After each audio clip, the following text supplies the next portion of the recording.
Welcome to the Fire and Earth podcast with your hosts, Jason Mefford and Kathy Gruver. Fire and Earth, giving you the keys to unlock your limitless potential. Hey everybody, welcome back to the Fire and Earth podcast. I'm your co-host, Kathy Gruver. And I'm Jason Mefford. Hey, today we have back one of our favorite people, Corey Blake. Woo. Corey, welcome. Woo. Thank you. Lovely to see you two again. We're so happy to have you back. Thank you. It's been a long time. And I know this literally the second we got off the air last time, we're like, when can you come back? So it was such a great conversation. We're all so in alignment. So I know you have a couple new things that you are all working on. So why don't you share what's new in your world? Yeah, so our Roundtable Storytelling Academy, where we've got these classes that are running, and we're listening, supporting people and telling just the most stunning, remarkable stories. I actually got to hear Jason's rich, gorgeous background the other day. It was insanely moving. And we're, as that community of people who are taking our classes as they graduate, they're getting in our faces about more stuff. So we are playing with additional content. And so two of the things that are really topical for me right now are the topics of one course we call Beyond Active Listening, and another one on asking powerful questions. So all tied to how are we a co-creator in other people's stories that are manifesting, right? It's not a singular practice. We, as others who hold space for people who tell stories, we play a very significant role. And so it's about kind of augmenting those skills. That's amazing. And as a coach, I mean, those are the two things we do, right? We're listening and we're asking powerful questions. And I went to CTI.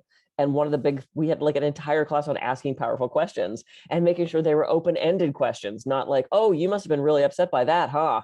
Because let's talk about a terrible leading question. So for those who don't know, what is Beyond Active Listening and what are powerful questions? So when we engage in the whole active listening model, right? There's listening with the intent to reply, right, which is a certain form of listening that I think just most of us inherently engage in. It's kind of a human default because we are excited to respond and participate. And then active listening, the way that I view it is collecting all of the data that is coming off of someone who is sharing, while also being aware of all of the data that is internally manifesting for myself as the listener. And then how do we sort through all of that information and find what is most figural, what is most compelling and captivating to us, so that we can zero in on that piece. And we think of it very much as a storyteller when they're sharing.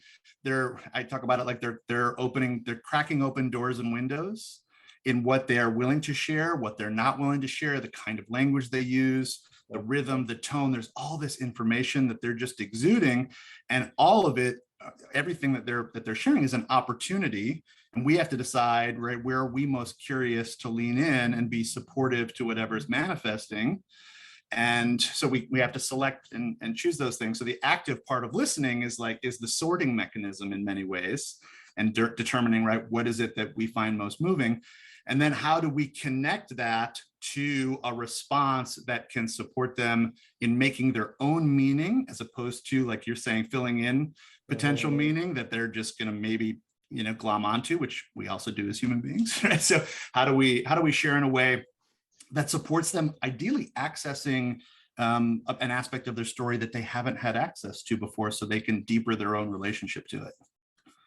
Wow. But I think it's interesting that you bring up too, as part of that a lot of times when we're talking to people, right, how are we reacting to it, right? Because again, sometimes they'll say something that might be a trigger to us, right? And so this is a lot of times how conversations go off the rails, right?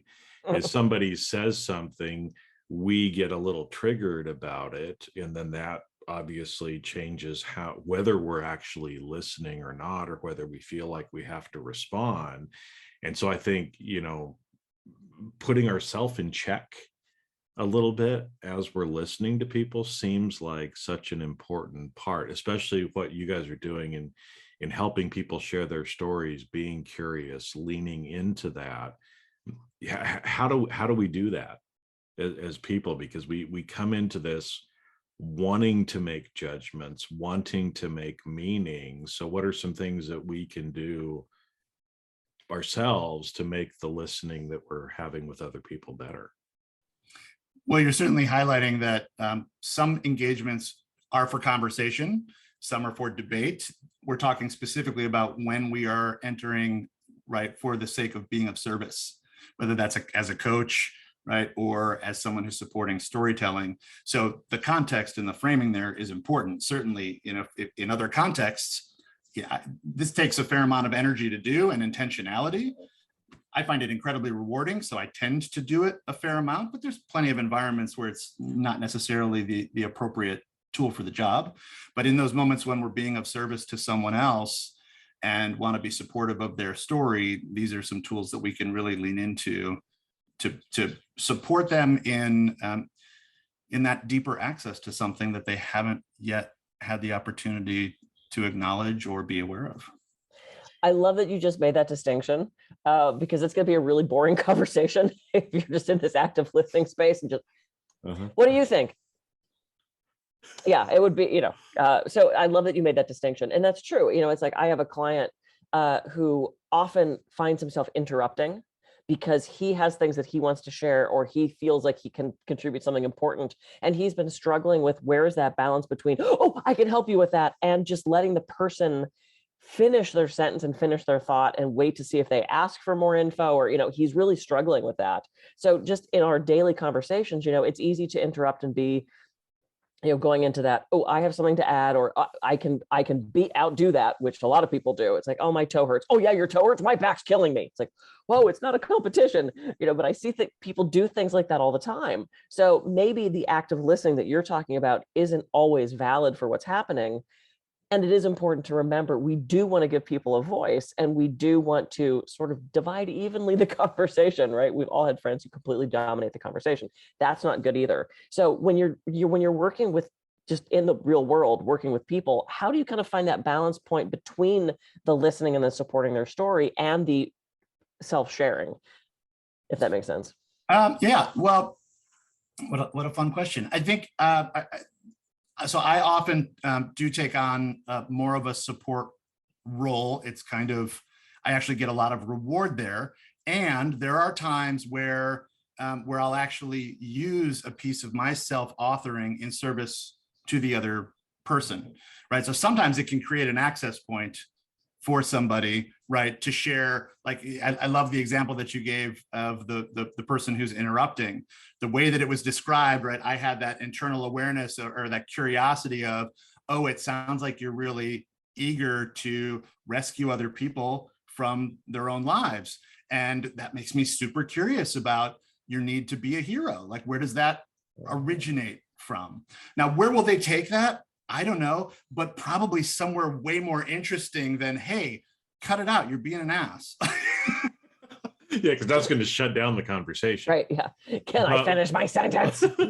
But what you just did there leads into kind of that second part about asking the questions and asking a question in such a way that we're really being curious instead of judgmental, and letting the conversation go where you don't know where it's going to go, right? Yeah. Yeah. And a lot of times the other person might have no clue either where the conversation is going to go until the question gets asked. Or that they're interrupting constantly. Some people don't even realize they're doing that they've asked a question. I have so many clients that have asked me questions and I get half a sentence into it and they just keep talking. I'm like, I think you just asked me a question. Did you want me to finish the answer, or okay? Yeah, or do you not? And I'm really curious if that's what you like. Right. So what are you hoping for in this, really? Right? Like, right. But that's fine. To me, it's about it is about the curiosity. And we've talked about internal family systems and ego states a lot on the show. And I think you're familiar with that as well. It's about staying in self. And one of the qualities of self is curiosity, right? And that courage to ask those powerful questions. So we've headed to the question part, and you've already asked a couple powerful questions. So how would you define powerful questions for people who want to be better at that? I think what I'm striving for when I'm both searching for my own powerful questions and also teaching other people is a question that is oftentimes disruptive in a way. It's unexpected because the level of authenticity of it is very rich. Mm. So the saying, so how do we say the thing that sometimes we're all thinking it might be a version of that, but how do we do it specifically from a non-judgmental place where I'm truly fascinated at your desire to be a hero left and right, like there's so many aspects of that could be just beautifully fascinating. And part of that is just right, if you have to be somebody who I think is ultimately fascinated by the human condition and the things that drive us in life, right? But if I'm coming from that place, then I'm listening for the things that hit my body like a pinball machine. Like that's ultimately,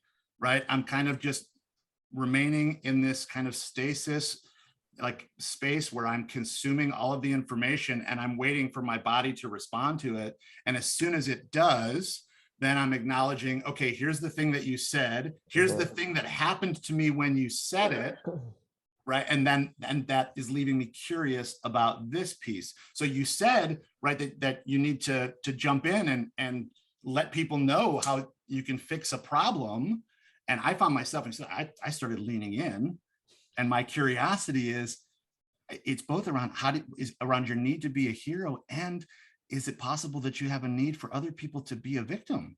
And where does that come from? Right. So there is a personalization to it. No one can ask that question the way that I can, because it's sincerely surfacing from my curiosity. Each of us would have an entirely different version of that question based on the language that was used and how you define the impact. In that moment, I was being pulled in, right? But somebody else maybe pushed back. Someone else may feel nauseous, like this, right? Any kind of bodily response is available. But when we acknowledge that, there's something in the acknowledgement of physically what's happening that starts the other person in the process of making meaning. It's different if I would say, you said that and I was disgusted, which is meaning making from something physically that happened, versus you said that and, ooh, I felt my stomach kind of, like, I started feeling a bit nauseous.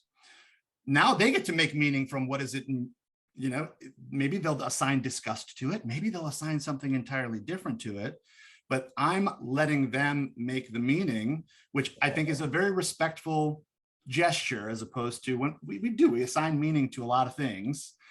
And particularly when we're in a relationship with someone who is trying to better understand themselves, if they can own the meaning, right, they'll take it out into the world entirely differently than if they're simply taking someone else's assigned meaning. Yeah. Well, I think that's a beautiful way of thinking about it too. One of the reasons why in coaching you use questions as well instead of telling people, right? Because nobody wants to be told what to do. I mean, we were told what to do our whole growing up as a kid, right? It's like, fuck that. I don't want to do that anymore, right? And as adults, we kind of carry that forward too, versus, asking those kind of strategic and powerful questions that help the person come to the answer on their own. And I love the idea, of it being unexpected as well, because I think that's where a lot of times when we get asked a question we weren't expecting, that's when we start to uncover some of the stuff, right? As long as it is accompanied by a sense of non-judgment, right? Because that's what creates that trust that I'm willing to go there with you. Obviously, provocative question in the absence of trust is a weapon. Yeah.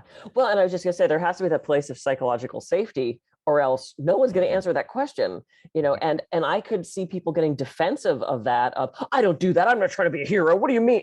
I could see people going that route if they're not ready for that kind of question, or not ready for that sort of self-reflection. And to your point, Jason, about people don't want to be told what to do, I'm going to disagree, because I have had so many people come to my office for coaching and plop down and go, so what do you think I should do? and they want me to solve their problem. They bitch about people that I don't know for 45 minutes. And then they go, what should I do? And I'm like, you should go talk to a girlfriend, because this is actually not what coaching is. So many people I think they don't want to do the work. They don't want to be asked those questions. They don't want to dig deep. They don't want to hear their own story. They just want to be a passive observer in their own life and let somebody else tell them what to do. So I think there's two sides to that. So interesting, right? As you're sharing that, I'm thinking back to a moment that happened just a few weeks ago, where I was in a tremendous amount of turmoil over our business, this pivot that we're in the middle of. It was really painful 3 weeks ago. We're in this pruning process, and I called a mentor of mine who I trust very much, and I could feel in myself the desire to be rescued, because it was so much turmoil. And of course, when you're surrounded by people who won't do that, thankfully, right? So it was both that I wanted to be rescued because I just wanted the relief from the suffering. And there's also, the higher mind that knows I have to rescue myself. I can't rely on anyone else to rescue me. This is what I freaking teach other people. And yet, right, the human condition in that moment, I think absolutely we want relief, right? Because suffering is brutal. And we also have to go and take it out into the world and grow, in which case we can't grow through being rescued. We grow through self-rescue. So I love that distinction and the juiciness of that conversation. I could imagine so many people plopping down in the office and being like, save me, because this sucks and I want out. Yeah. Well, and I love that you say that, because I think there is on some level this urging to do it yourself, because I've seen so many parents, I went through the same thing and now I see my son doing it. Why won't he listen to me? Because he needs to go through it himself. Like, he can't grow from your suffering. He has to experience that himself. The heartbreak, the disappointment, the failure, the loss, unfortunately, we have to experience that ourselves. Because I'm not a parent, but I was a kid. And I remember my parents beating their head against the wall and going, don't make the same mistakes I did. It's like, well, I have to. Maybe not the exact same ones, but if I don't make those mistakes, then I'm not going to grow. You can't live my life for me. So I see that a lot with friends of mine who are parents, just trying to rescue their children, or helicopter parent, do everything for them to save them this turmoil. You can't. It's not going to work. Welcome to the human condition, right? Mm-hmm. We're all spending our time trying to save each other from our own pain, but it's also the thing that made us who we are. And so we're trying to save each other from who we are. It makes no sense, but we're doing it all the time. Yeah. But what if you're an asshole? Then I'm going to lean in and be real curious about how I mean, none of us and none of our listeners, but maybe there's someone. Well, and I'm sure that's why, Corey, when you were going through this pain, right, that you just wanted to get through, when you called your mentor, they didn't take it away, right? And I remember, I can't remember which movie it was, but there's a point, when somebody kills somebody else and says, you have to do this on your own, right? The dying you have to do on your own. And it's kind of to that point, right? That if we come in and we plop down and we're like, fix all of our problems, sorry, can't do it, right? I mean, there's a lot of people that try to fix other people's problems, but that's something we've got to do on our own. And so I'm sure your mentor said, well, Corey, you got to do this on your own, man. You got to go through it, right? He or she couldn't save you necessarily from the ordeal that you had to go through yourself so that you could get that learning. I don't know if it was intentional, but he made it more painful.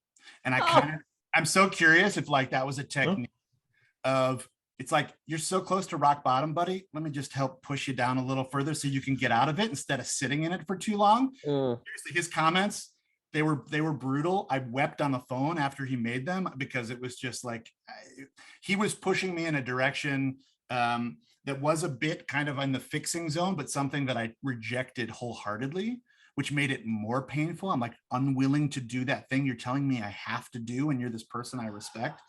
And then I tell my team about it. I told Jen about it, who Jason knows.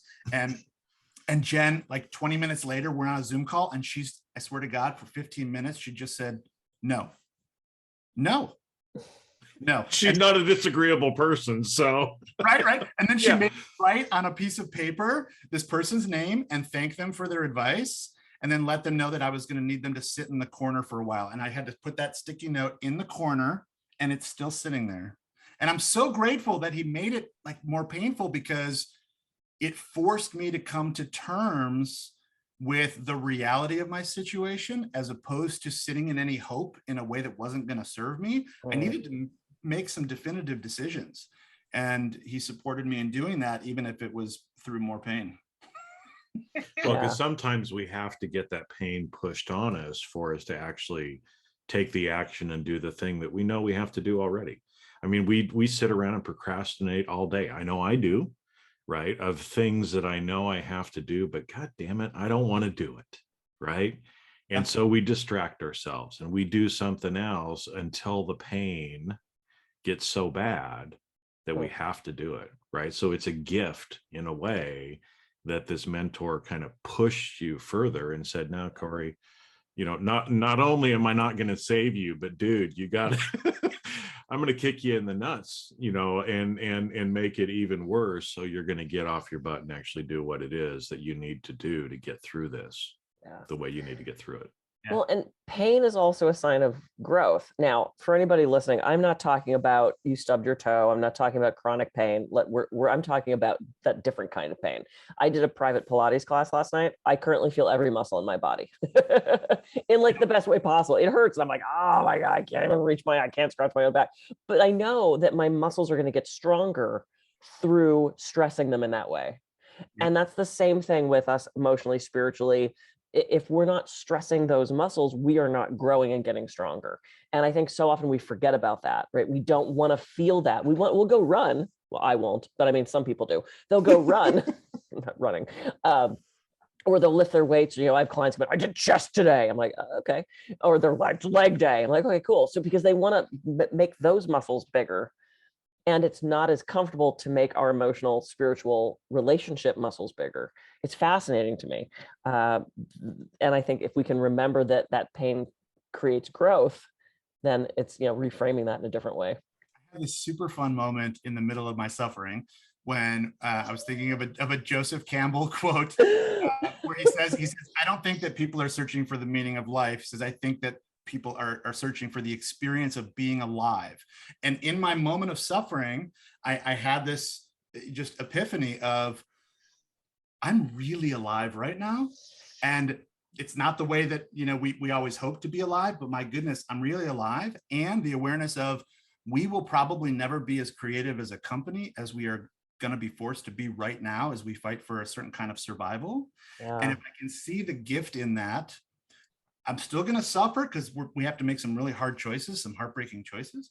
But man, to look at that as an opportunity was a huge mental shift. There was some immediate relief and some real deep curiosity that got ignited to also ask, like, what kind of suffering am I holding on to unnecessarily for whatever reason? And that was absolutely happening too. And I think I'm still in the process of releasing some of that. Yeah. All of it is like asking yourself, active listening to yourself and asking yourself powerful questions. It's all the same stuff.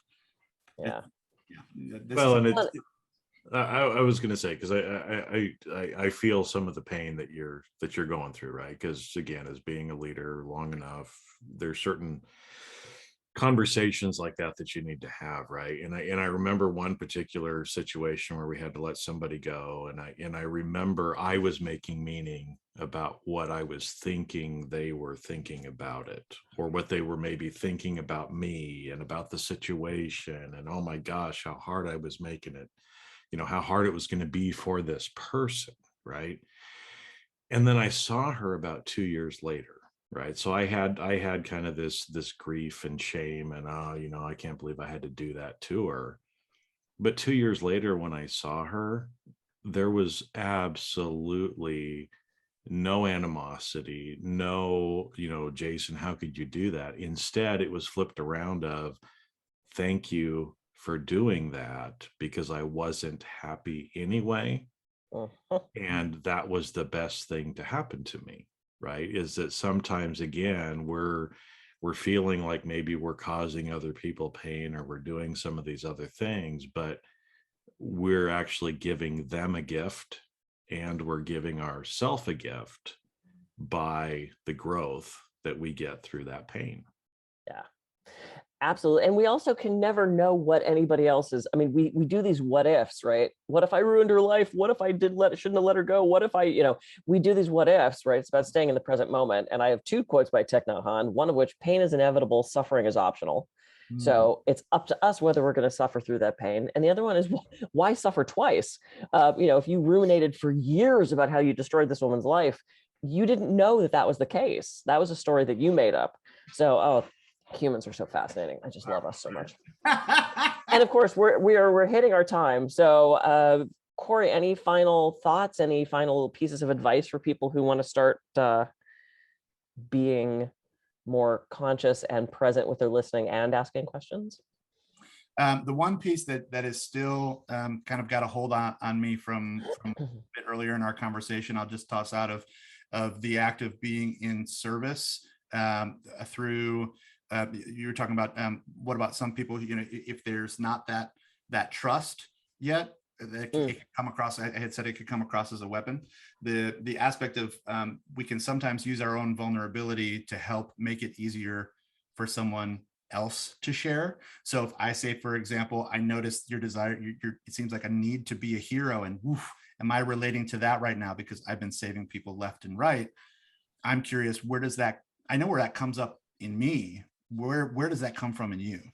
That's a very different response. So I guess just that piece of tying things together with, we can participate and be self-revealing and still be in service to others. It doesn't have to be simply, talking only 5% of the time and the other person being the one who's mostly doing the talking. Yeah, I love that distinction. That's amazing. That was really good. Corey, how can people reach you? Jason's being pensive. I can see his eyes going. That's how my mind works, man. I know. Oh, I love this guy. We could just talk all day. I love these conversations. How can people reach you? What's your website? They can find us at roundtablecompanies.com, and that's companies with an IES. They can find me at Corey Blake 9000 on Twitter and Instagram, and we'd love to interact. Anyone who's curious about stories and purpose, we have a free purpose workshop that we are just getting the most amazing rave reviews on. We encourage people, if you want to articulate your purpose in less than 60 minutes in a deeply authentic way that you've never done before, come find us. That sounds amazing. I'm excited. I need to reach out and start doing some work with you guys. I know you had a great offer for us, and I just didn't have the time at the moment. So you're gonna be stuck with me for a little bit. Yeah. Very well. Good. Thank you. I'm Kathy Gruver. I can be reached at kathygruver.com. I'm Jason Mefford. I can be reached at jasonmefford.com. So reach out to Roundtable Companies, because again, they're one of our favorite people and are doing some great work. I know as well. I went through the Story Hero course myself, and doing great work. So if any of this resonated with you, make sure to reach out to them as well. Have a great rest of your week, and we'll see you on the next episode of Fire and Earth Podcast. See ya. Yeah.